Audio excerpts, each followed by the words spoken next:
we talked a little bit about the sanitation district last month, and since that time, we've had more information. So let me try to bring you up to speed quickly, and then we'll get into the new stuff, and then we can talk with Mr. Cole. So recycled water is a very important element of maintaining our ability to provide that resource for all of not only what we have here, but the new developments. And for a long time, we've talked about different methods of acquiring more water or increasing our water supply. But when the chloride project was proposed, and I don't really want to make this about the chloride project, you can see that as a part of that, Lorraine West was very insistent that recycled water was an important part to allow us to have a sustainable amount of water here in our valley, and that as a part of that chloride compliance plan, because of the fact that the Regional Water Quality Board will not allow us to take water directly out of the ground and put it into the ground, they also will not allow us to put water into the river unless we reduce the chloride level. We're going through this additional project, but that also says we might have some uses for this water as well. Bob Keller was on the board at that time, on the Sanitation District Board. Remember, the Sanitation District Board is made up of our city council members. So our city council members are on the board, and he was also talking about recycled water as being in our best interest and good for our community. So part of it was a discussion that they did not want to increase the rates that we were paying in one step function. They said, well, you know, that's too difficult to do. So what we're going to do, and this is the 2014 discussion, when they said, you know what, it's only going to cost you an extra $100 a year, but we're going to phase it in gradually, you know, kind of like the frog in the pan where you just raise the water temperature a little bit. We're just going to raise it a little bit, and we're going to complete the project by 2019. Now, ever since then, all we've heard is, oh my God, if we don't finish the project, they're going to fine us. They're going to charge us all this extra money. But you know what? Right from the very beginning, we've turned around and said, you know what? If you have a judgment that says you can't build it at this point, they can't fine you. It's not going to happen, and it didn't. But we've been listening to that for a very long time. Now, last time when I showed this chart, I went back and revised it a little bit, because what this says is that our current capacity between the Valencia water treatment plant and the Saugus water treatment plant is 27.5 million gallons a day. That's their capacity. And in 2014, and I think you're going to see why it's important that we always baseline this in 2014, when they were discussing how much water we were using and how much we were recycling, they were at 73% of capacity, and they were processing 20 million gallons a day.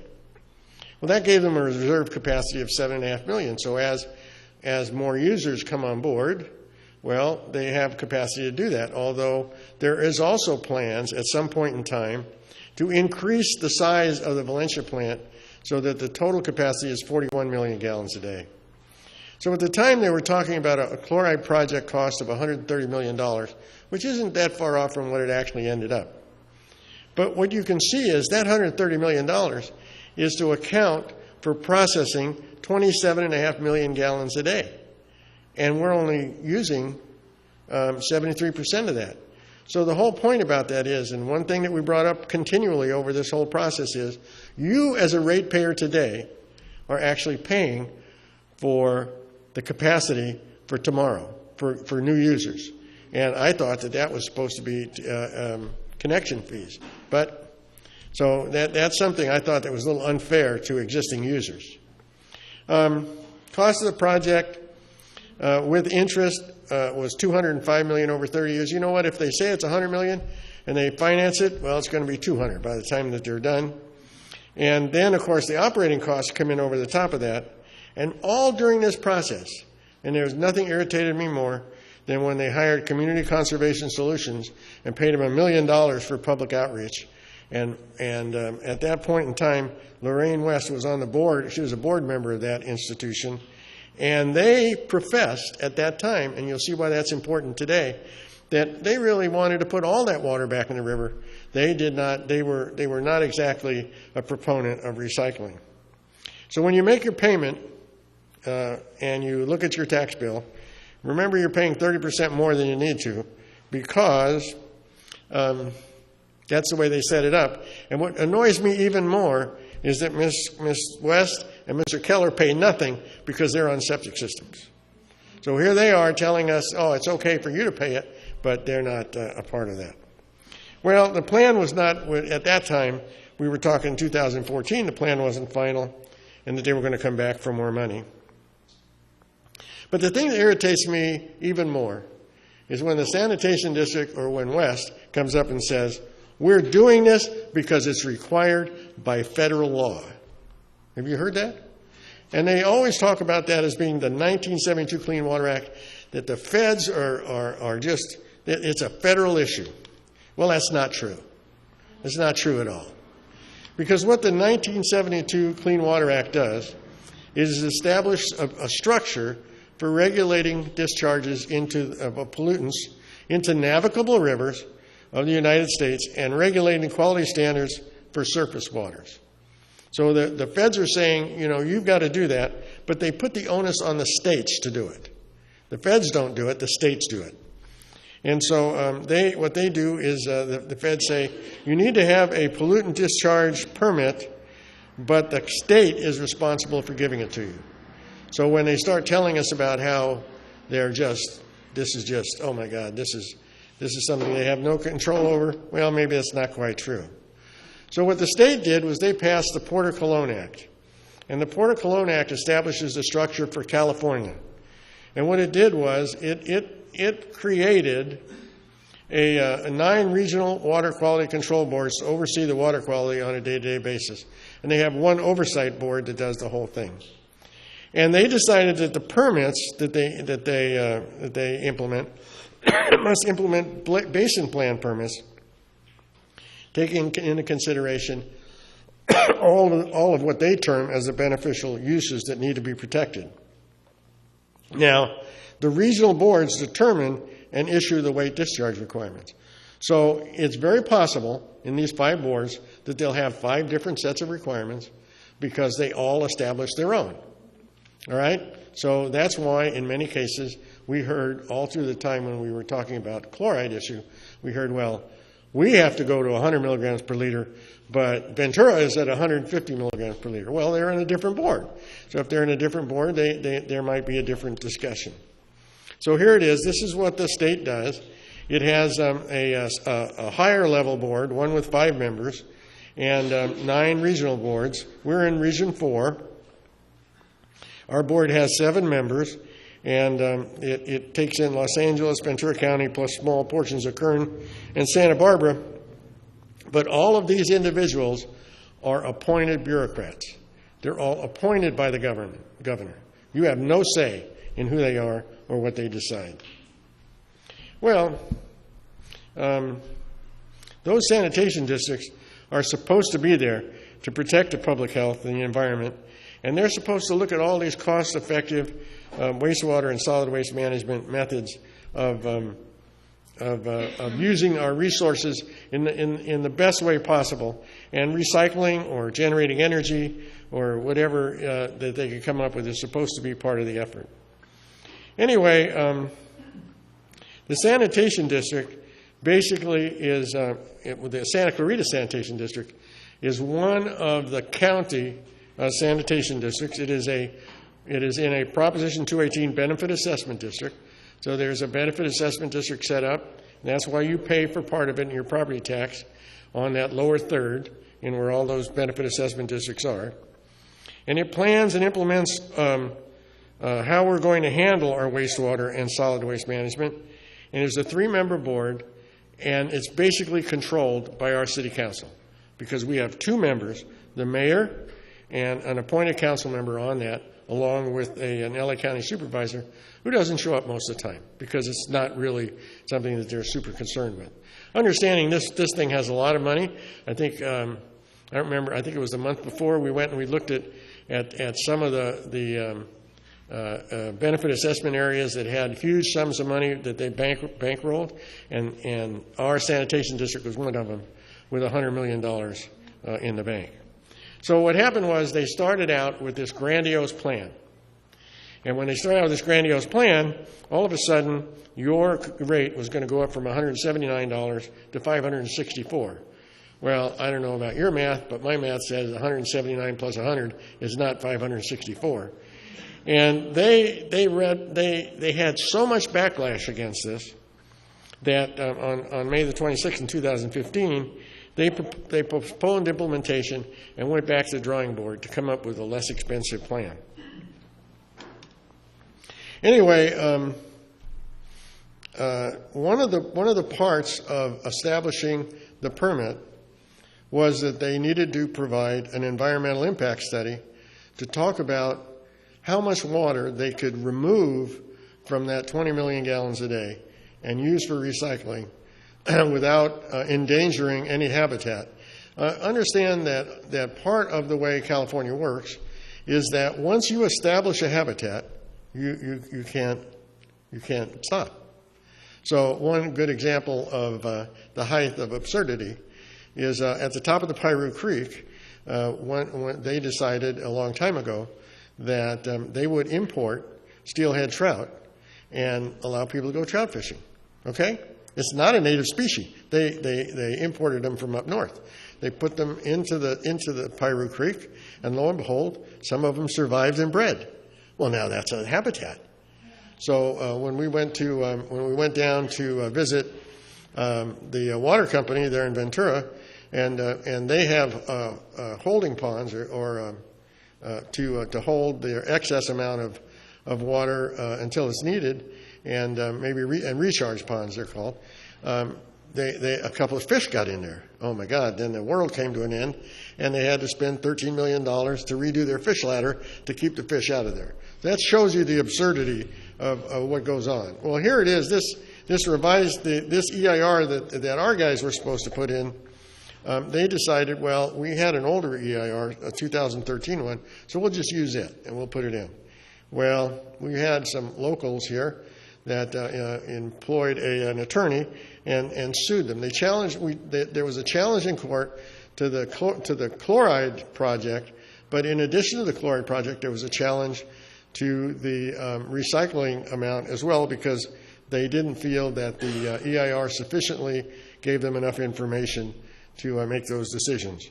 And so they said, you know what, as far as in recycled water, we want you to do more of a study on the impact of the unarmored three-spine sickleback and the potential impacts on other fish associated with the recycled water project. What I think is really funny about that is that I remember when this was going on, and we kept saying, well, wait a minute. We've only started putting water in there since 1964, 65. How'd those things survive all this time without us doing it, right? And everybody said, oh, don't worry about a thing. But when you listen to a little bit of the video I'm going to clip, wait till you hear Lorraine say the same thing. I thought it was amazing. So anyway,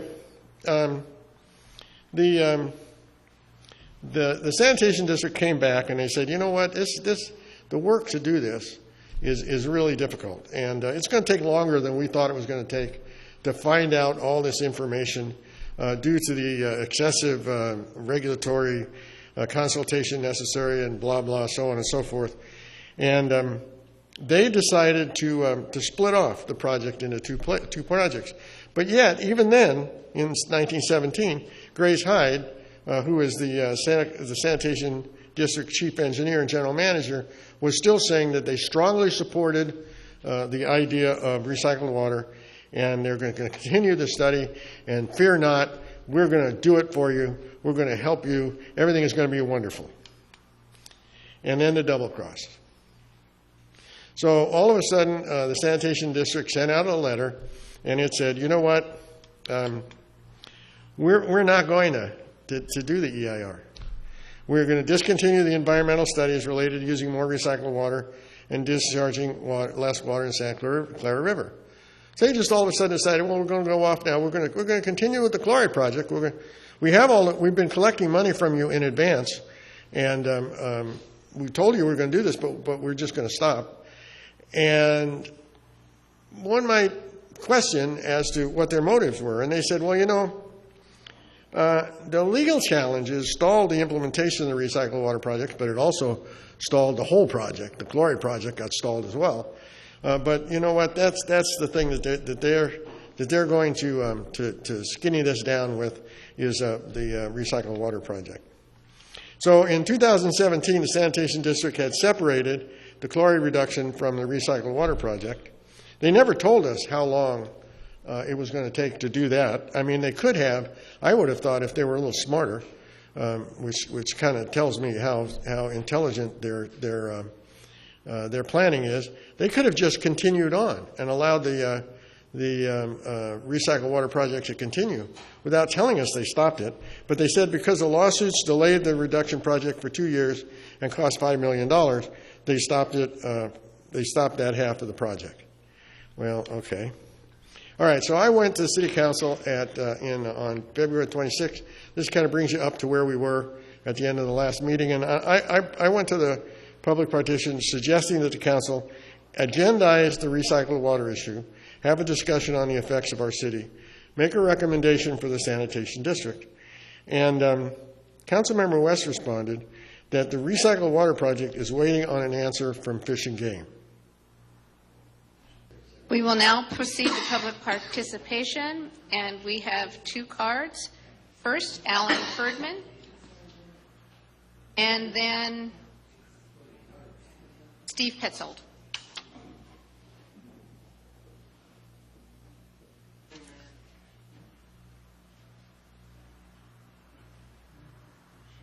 About 5 years ago, 2014, when the Sanitation District was trying to sell our community on the recycled water project. And Lorraine West was quoted as saying, this project will give us a source of very high quality recycled water that we can use to create local water sustainability in the Santa Clarita Valley and help reduce dependence on expensive imported state water.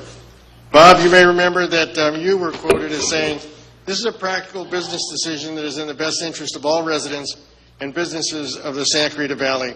We are focused on moving forward and on collaborating with all our water agencies and business leaders to keep this valuable water resource here in the valley to benefit our region.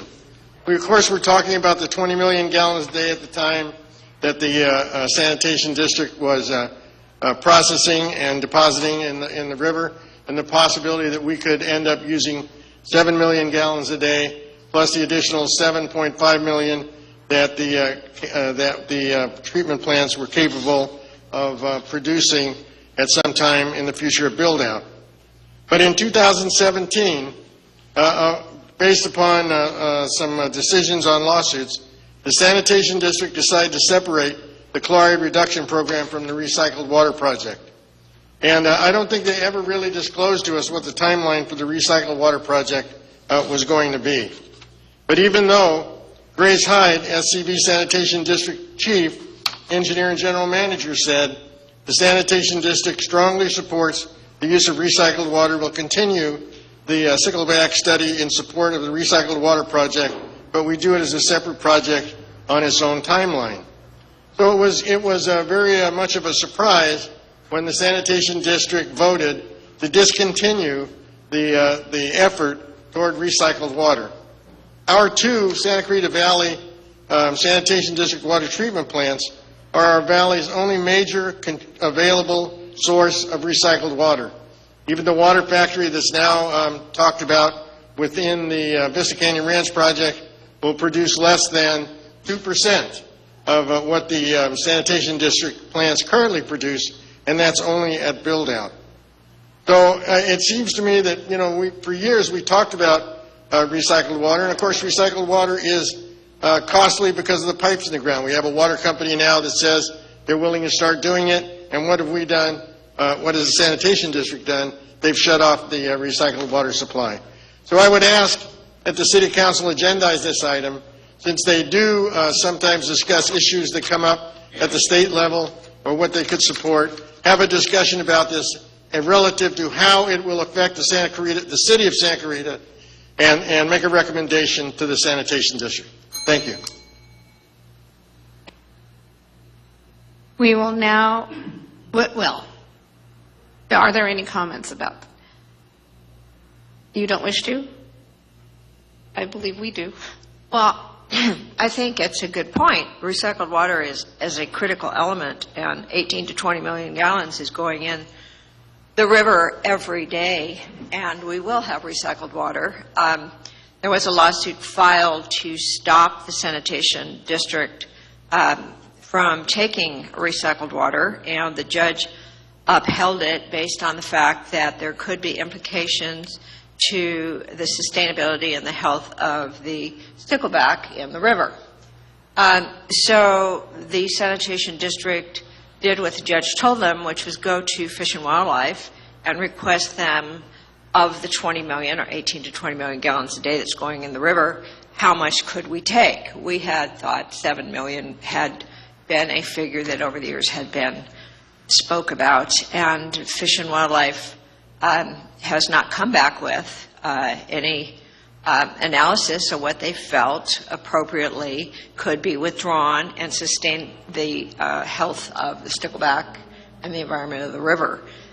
Interesting that the river didn't have water added to it by sanitation district plans till 1962, 1963. So the stickleback has been there many millions of years. And we think that the recycled water will happen. We just went out. What happened to the sound? I know, sound just went out on Lorene's mic. Okay, there it's, I think it's back. Okay, thank you. And I believe that our Santa Clarita Water Agency will be working on that and are appropriately the ones to deal with statewide the issue, because the state would very much like to see recycled water in communities, and I think the city, as well as sanitation district, believes that is appropriately what will happen. The water's there. We're not prohibited at some future date when the Fish and Wildlife decides what the appropriate numbers are from having recycled water from that. But until Fish and Wildlife is ready to make that decision, we can't just take it. We would be prohibited by court order. So I'm waiting. I think it would be lovely to have that recycled water. I think we all do, but you can't ignore the environment of the river. You have to uphold judge's decision to require that analysis, and the state agency is Fish and Wildlife, and they will have to make that decision. So if we had our way, we would be doing recycled water right now, but right we now don't. But I think that we will have recycled water pipes out there, and the water agency is going to move forward in working on that. So I believe that we will get to it as soon as there's a decision rendered.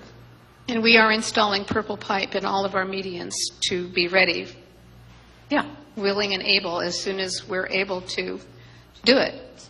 There you go. So that brings you up to speed. You've seen it all. I wanted to make sure that you saw it personally. You just didn't hear it from me. Because what I do is someone tells me something, I try to go back and validate it. I think it's a reasonable thing to do. So I did, right? And look at this.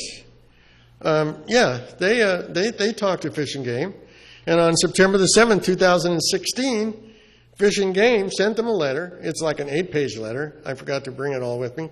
It's an 8-page letter, and it tells them what they want to see. So I don't understand what either someone in staff wasn't telling her the right thing, or she was confused about what was going on, but Fish and Game certainly has gotten back to them. Also, I got a hold of the tentative agreement that they're going to talk about on May the 5th. Okay, and there's nothing in here about waiting for Fish and Game. So we're just going to have to see what happens.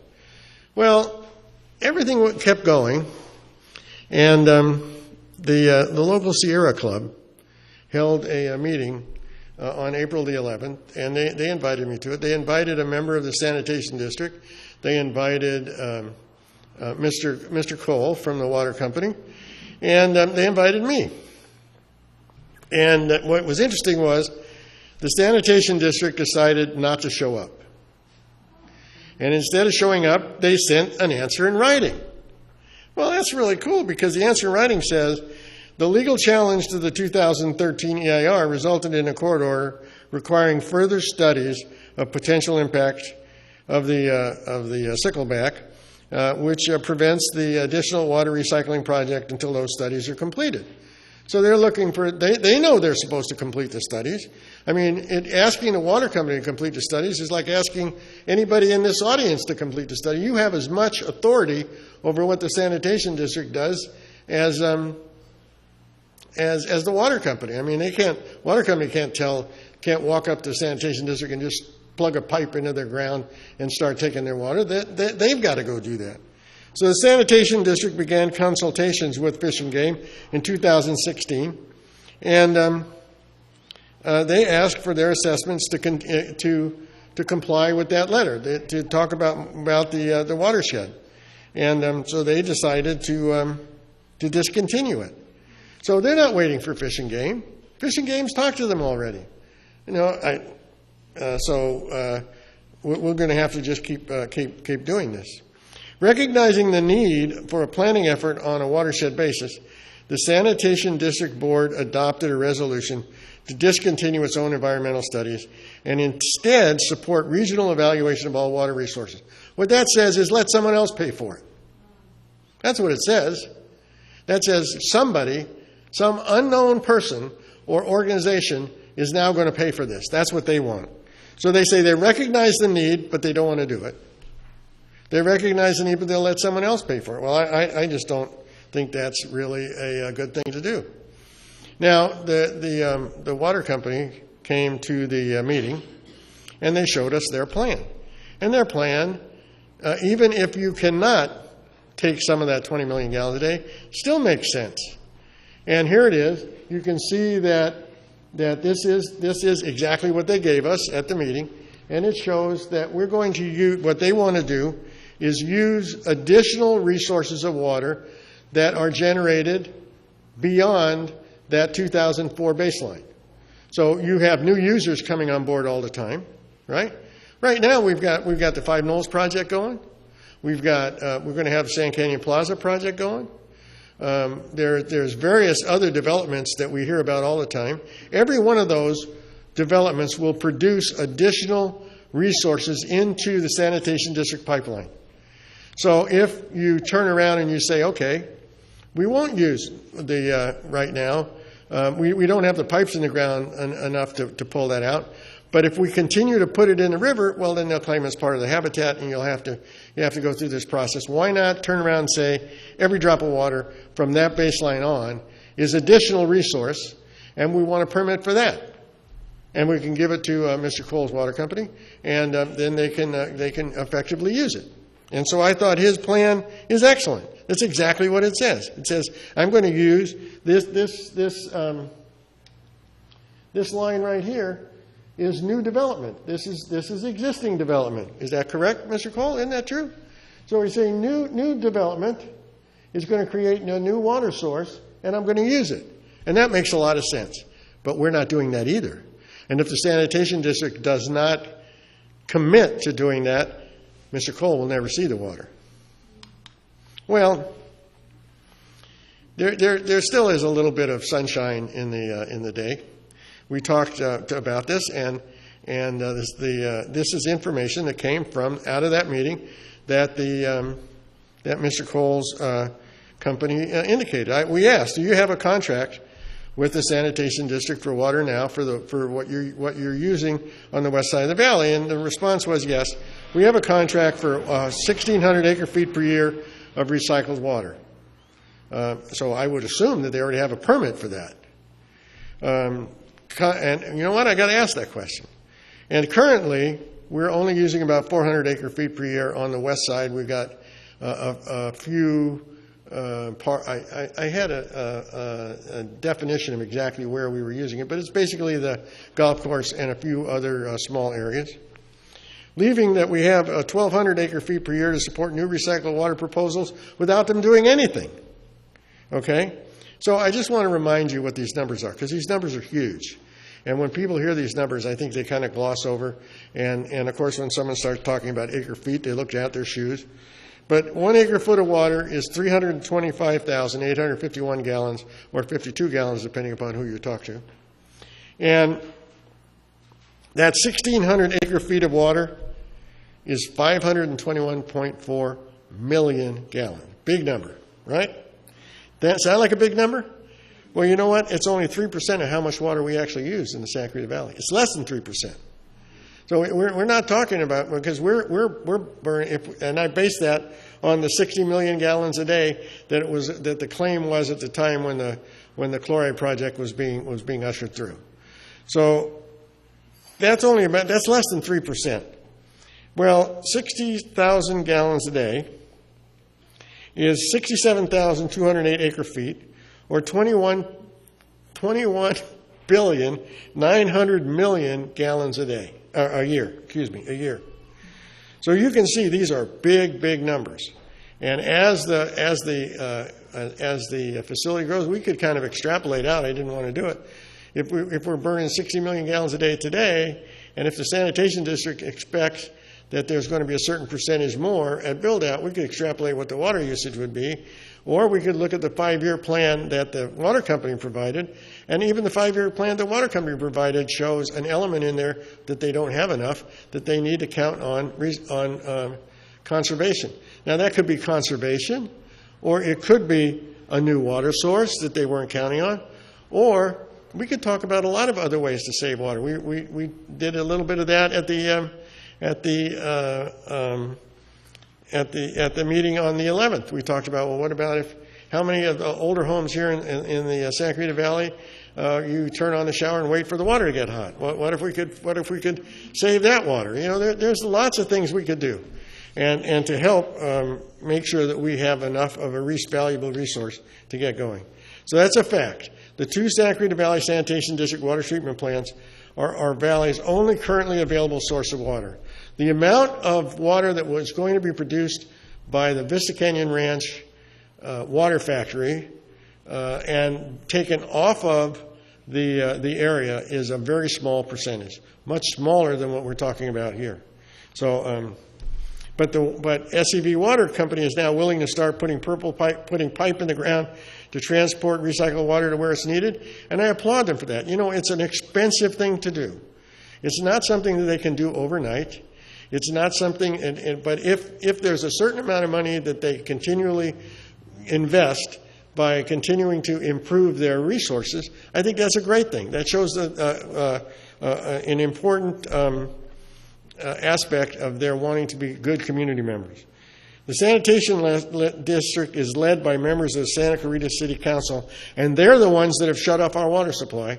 And I am very, very concerned if they really are saying that they're looking out for the best interest of our community.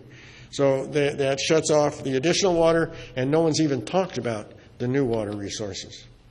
So we paid for the Recycled Water Environmental Impact Report once already, and we paid in advance to make this project run.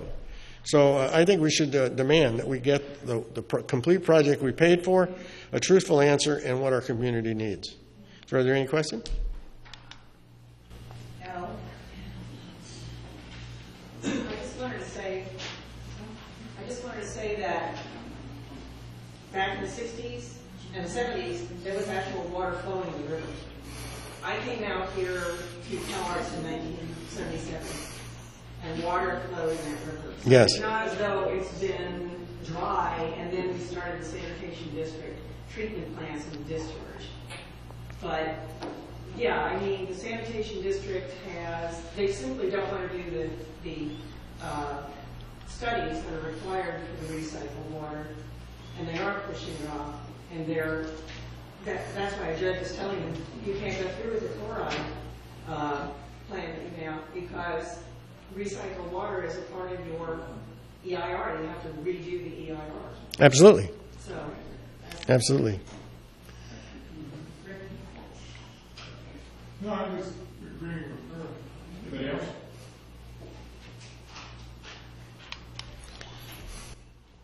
Okay. Now to watershed stewardship. Why don't you come on up and join me, Mr. Cole?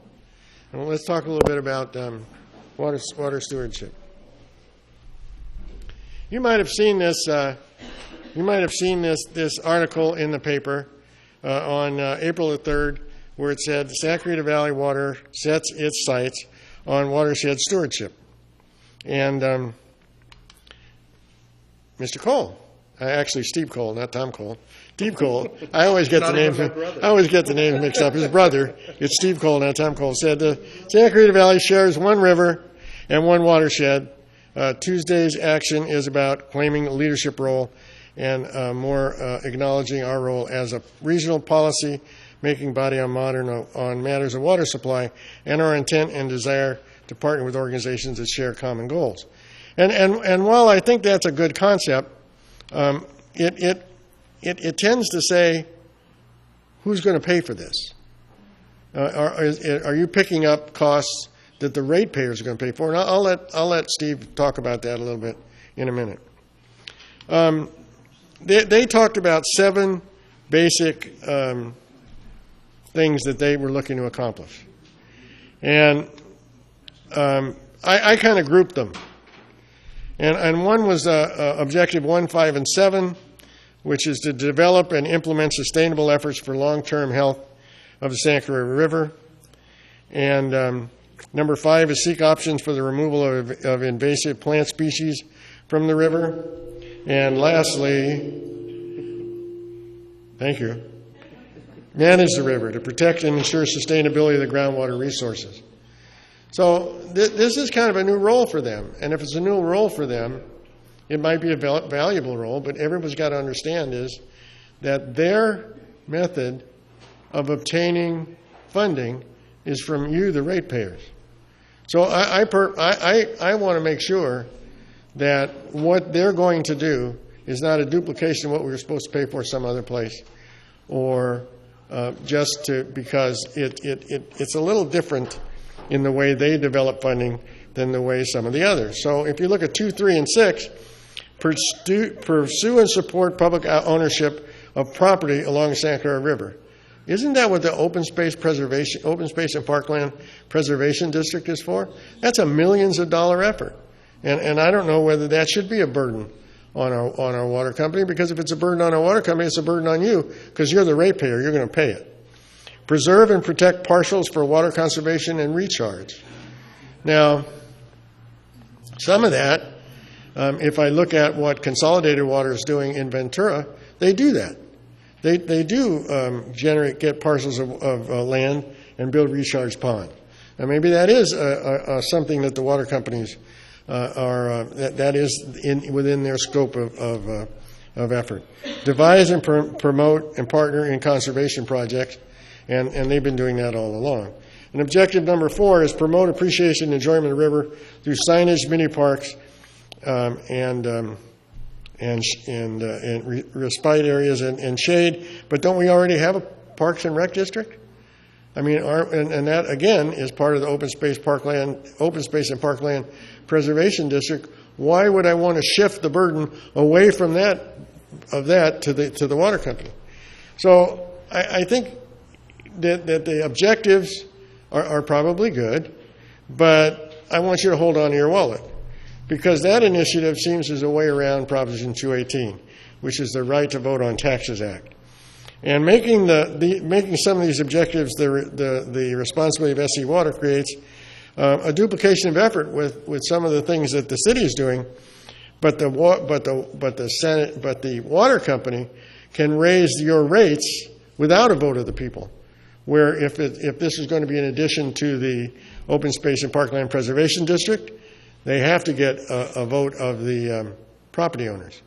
So we need to go make sure that things are going the right way. Go ahead. You want to ask a question? Well, no. What I want to say is the plan that the water agency created was in part due to Sierra Club conversation with Steve and staff, and it's not about from our perspective, it's not, from our perspective, it's not about saying, okay, Santa Clarita Water, you need to do these things. It's about working cooperatively with the city, finding grants, doing other things to make, to enhance the river, to find areas that can be acquired through open space district or some other way, dedications or something, mitigations for a project or something, so that that property can be used for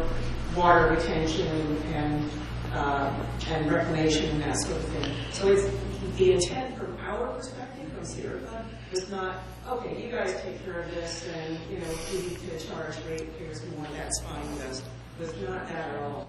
Well, okay, and very well, that might very well be, and it might very well be that Mr. Cole is going to clarify this to some extent, because just like I showed you that thing right at the beginning, that one letter to the editor, I only based what I said on what was in the paper.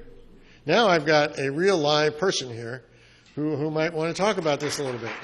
So, real live person, would you like to say something about that?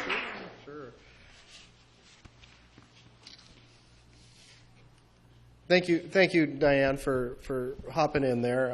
I think that captured the intent. I think that resolution is a statement of our water agency's commitment to being good stewards in the environment. And so there were key words in there like partnering.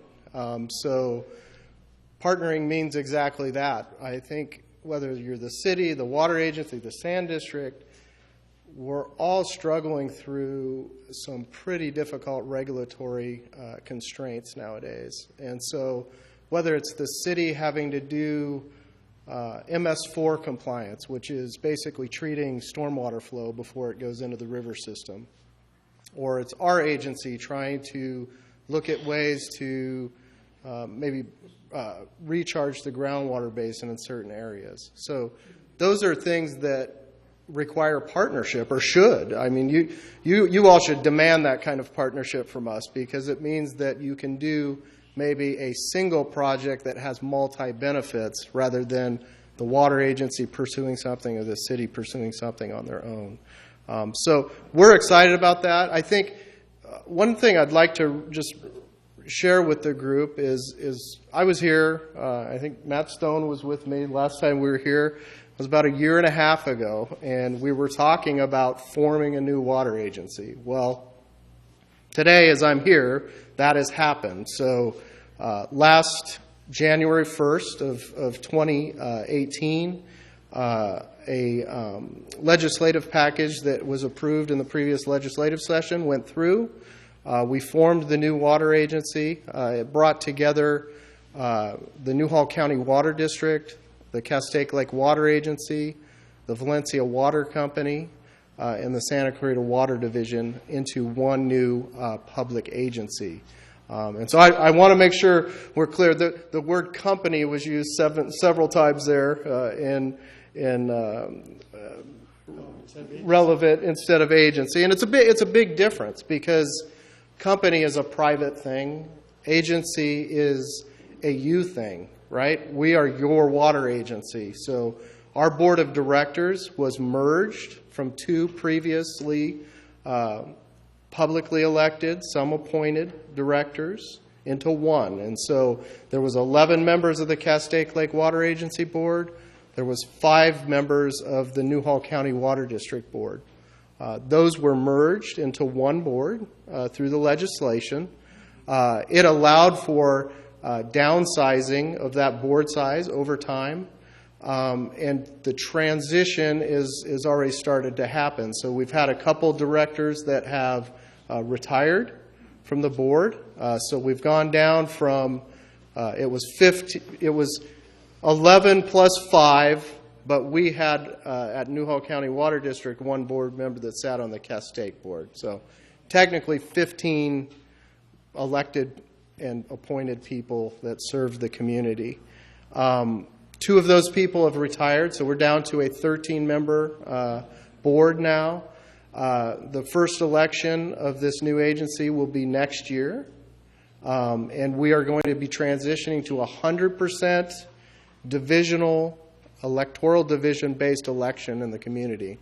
So we will have ultimately three divisions, 3 members each, for a total board member count of 9. And those are going to be 100% elected by you, the community, to represent them on that board. So we're excited about that. I think it's important. It's an important governance switch for the Valley. I think you're going to have the ability, especially through the electoral divisions, to have a voice in the water and how it's delivered in the community. And so we're excited about that. I don't know, Alan, how much you wanted to talk to me about some of the recycled water stuff we're doing. Actually, the thing that I really wanted to talk about, well, give me a chance to introduce this. Okay. And talk about the groundwater sustainability agency. Okay? Sure. Yep. Right? Yep. Absolutely. Okay. So that was all right. I just you can use the find and replace wherever I said company. You can put in agency, but we're going to. I think it would be behoove us to be more specific in what the agency is going to fund, as opposed to what it is going to try to partner and get, okay? Because in addition to all this, if you have been reading the paper, this came out of K-HITS on September the 29th, a long time ago, 2016, the Sustainable Groundwater Management Act. In other words, now the state's going to get involved in this, and they said, okay, guys, whatever you got's not good enough. We're going to insist that you have a better way to manage your resources. And at the time, Dirk Marks from Castaic Lake Water Agency was quoted as saying, "The act is a policy that the state adopted to better manage our water resources." Well, the act requires a groundwater sustainability agency be formed on July the 30th, by June the 30th, 2017. And to be really honest with you, I have no idea why you'd want to have another agency on top of all of the agencies and groups that we have today. But we'll listen. We're going to have someone to tell us about that. Anyway, it said that the Groundwater Sustainability Agency has got to come up with a plan. That's typically what all governmental people do. They come up with a plan, hire a consultant, and we'll see how this works. And responsibility for establishing a groundwater sustainability plan by 2022 and putting it in action by 2042. There you go. It ain't free. Believe me, it ain't free. The Groundwater Sustainability Agency 2017 grant, they went after a grant program Category 2 proposal implemented by the Santa Clarita Valley Water Agency. Oh, it says agency. That's really good. Okay. And the cost to you is $858,000. Now, I don't care if someone tells me they got a grant for half of it. That just means it came out of my other pocket, right? Okay? So realize that this is another area, and the only way that, I don't know how this agency can raise funds, because it's not part of the water agency, so they can't raise my rates for this, can they? Well, you can tell us in a minute. I can tell you. Okay. Anyway, they're going to have a board meeting on July the 1st, 2019, because they only meet quarterly, and they meet at 27234 Bouquet Canyon Road. That's the regular water board room, right? Okay. So there are meetings coming up, and maybe Mr. Cole can tell us more about it, and I think that would be a really good thing. Oh, by the way, I saw in the article it said that you guys were going to hire GSI, and that's GSI Environmental? No. No. Thank God. Yeah. No. It's groundwater science. Okay. I'm going to forget the last acronym. Okay. All right. Good. Okay. I But tried I to can look get it it up. for you. I tried to look it up, and I couldn't find any. But anyway, if you'd talk to us about the groundwater sustainability agency. Sure.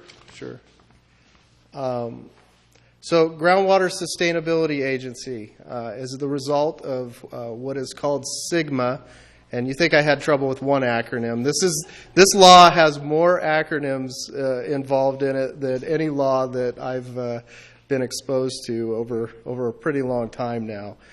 Sustainable Groundwater Management Act, It really is an outgrowth of the state, and especially the area up in the Central Valley. You probably have all seen those pictures of subsidence in the Central Valley where during drought times, which we just were in a very major drought in the state. I think we all are familiar with that. Those areas went back to their groundwater and were pumping it at rates that were starting to experience major subsidence again in those areas. The state at that time decided to take action, and they passed the Sustainable Groundwater Management Act. But as the state does, they don't just apply it to maybe an area, it is applied to the state. And it requires quite a few things of local agencies to comply with it. One of those is going to be the production of a groundwater sustainability plan that we have to produce. There's a lot of elements that go into that. The state said in that act the different agencies that could be part of a sustainable groundwater agency. Part of those are water agencies. Others are land use planning agencies like the city or the county. So when you look at the board of the Sustainable Groundwater Agency for this valley, it has members of our board on it. There are 4. There is a member from the city and 2 members from the county of Los Angeles that sit on that board of directors. I think if you were to ask our agency, do we need it? I don't think we would have said we need it. We have done a lot of groundwater planning in this valley historically. We have operating plans. We have things that we've done to manage the water in the ground over the long term. But the state has said, no, you are going to do this and you're going to do it our way. And so we are going through the steps. We've retained consultants to start the preparation of a groundwater sustainability plan. As part of that, these bodies are Brown Act compliant bodies, so we have public meetings. The public is encouraged to come, let us know what they think about it. We are also going to be establishing a stakeholder component of that that will be able to get more intimately involved with the plan itself as members of the community. So I would say we've got the dates there. I appreciate Alan for putting those up there. You can come see what that's all about. Right now we're really focused on the engagement piece, less so than the plan itself, because we're trying to get that established and going. And so, yeah, it's a challenge. It's a long-term. You saw those dates there, and that's a recognition of when you, say, are in the Central Valley and you have major overdraft of your aquifer systems, you don't come back in balance in 2 years or 5 years. You need time, and that's the state recognized that in the law that they passed. So that's why you see the really long timelines. Some of the things that I'm most excited about what this process will do, I think better than maybe previous groundwater management plans in the area, is that it will be a very transparent process, meaning that the modeling exercises are all going to be vetted publicly. So if those of you that are interested in that type of thing want to understand the nuts and bolts of how we model the groundwater basin and how that model is used to predict the future is something that is going to be really interesting. Part of what we're talking about with the Sand District has found its way into the Sustainable Groundwater Management Act. There is a new acronym called GDEs, or Groundwater Dependent Ecosystems. So Alan had touched about that a little bit earlier.